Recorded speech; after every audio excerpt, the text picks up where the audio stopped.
And yeah, I just want to acknowledge everyone being on this call who's got, first of all, any interest in their career, but the reason why I'm here is obviously for food and chef and hospitality. So started out in finance first and foremost. I studied economics and business in Leeds and came to London where my family and everyone lives after Leeds, and did 5 years in finance.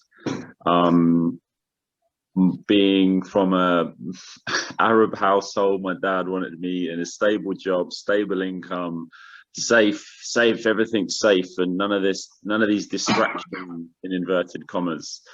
And I wasn't happy though. I wasn't in a place where I was going to work fulfilled.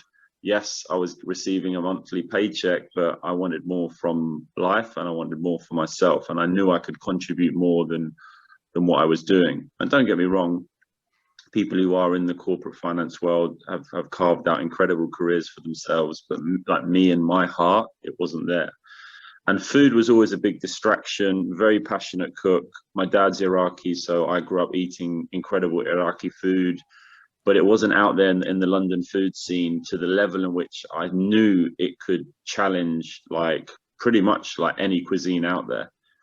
And yeah, I just wanted to do something about that. I never in a million years knew like where it would take me. And like, I'm in such a amazing place right now with where the brand has gone, where the business has gone.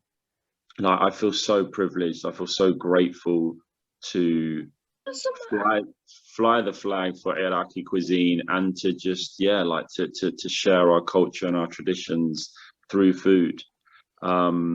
And the vehicle of the brand building was to host supper clubs and pop-ups at the beginning, where I take over a kitchen and host like a tasting menu. And I'm self-taught, guys. I haven't gone to any culinary cooking school.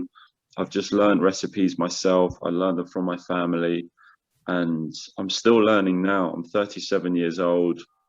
I've got so much more to learn from the cuisine.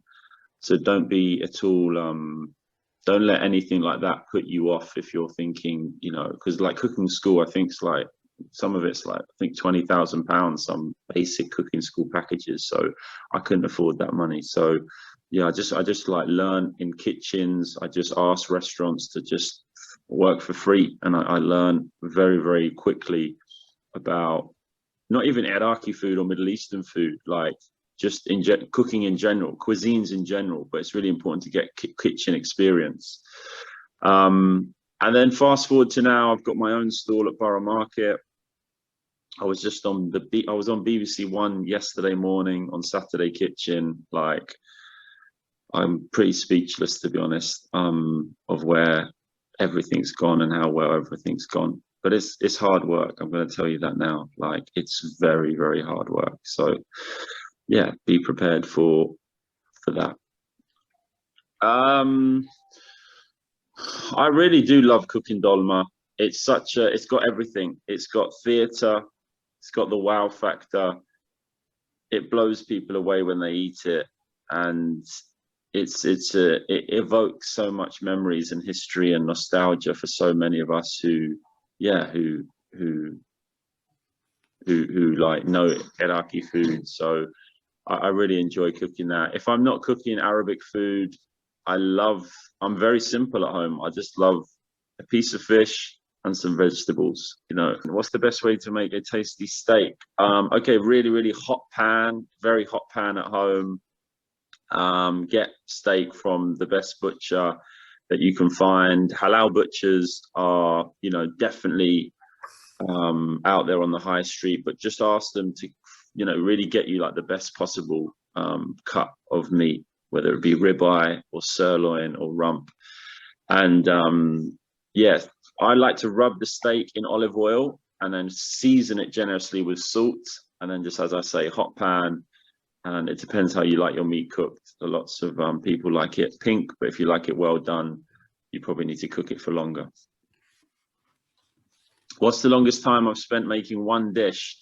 I had a wedding once for 150 people and they requested dolma. So I was pretty much rolling vine leaves, stuffing onions, stuffing peppers for around 6, 7 hours.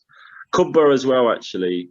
Kubba takes forever. Kubba Hamath, when I was at the beginning of my career, I used to sit there making these fiddly little dumplings for at least 7 hours. So yeah, a labor of love.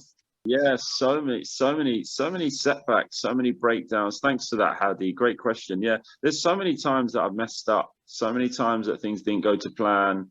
So many, the food that I grew up eating, there isn't like many chefs out there who can tell you. There are home cooks, there's mamas, dadas who cook, these dishes, but they don't write recipes down. They just do it up by hand. And it's like sometimes when you're learning, it's very difficult to be like, okay, how much spice did you put in there?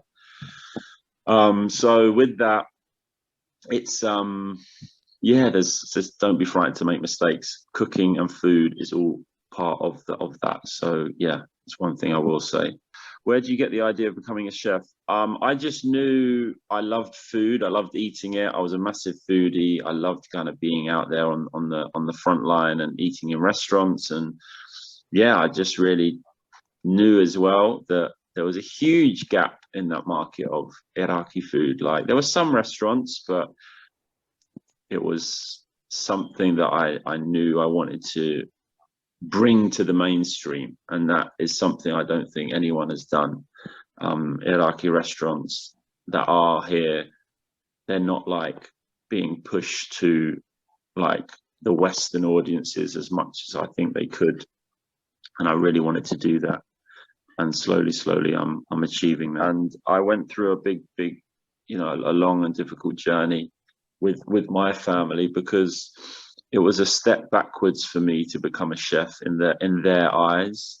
I was in finance, well-paid job, everything was great, but again, I wasn't happy. So I did the learning part and the chef part while I was in full-time work, and that allows for, number one, for you to actually find out, is this for you? Because sometimes you can just think you want something and then you go and commit and you're like, you know what, this isn't actually for me.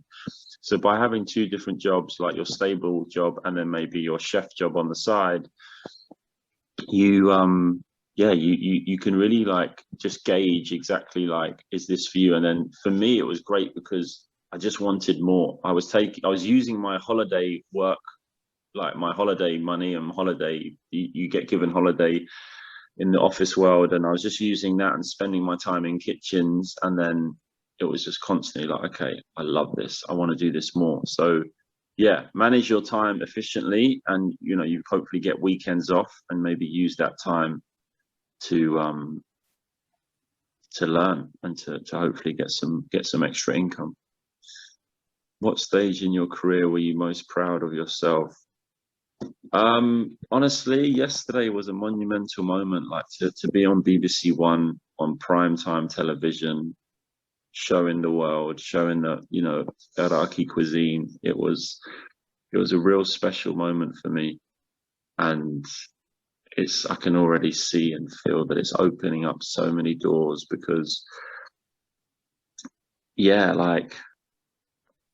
I can't even put it into words. It was just that the reach was huge. Like, television is not something I've done. So to be on BBC One was pretty amazing. The ones that I guess are quite simple, that people can just eat like easily. So at Borough Market, I do kebabs, shish taouk, lamb kebab, and these are the most popular dishes. How old were you when you started cooking? I was cooking like at home with mum and dad from a young age, just home cooking. But professionally, it was later on that I did like, I'm 37 now, so professionally around 32, 30, 31 years old. So about 6 years ago, I became my profession. It's been a big journey.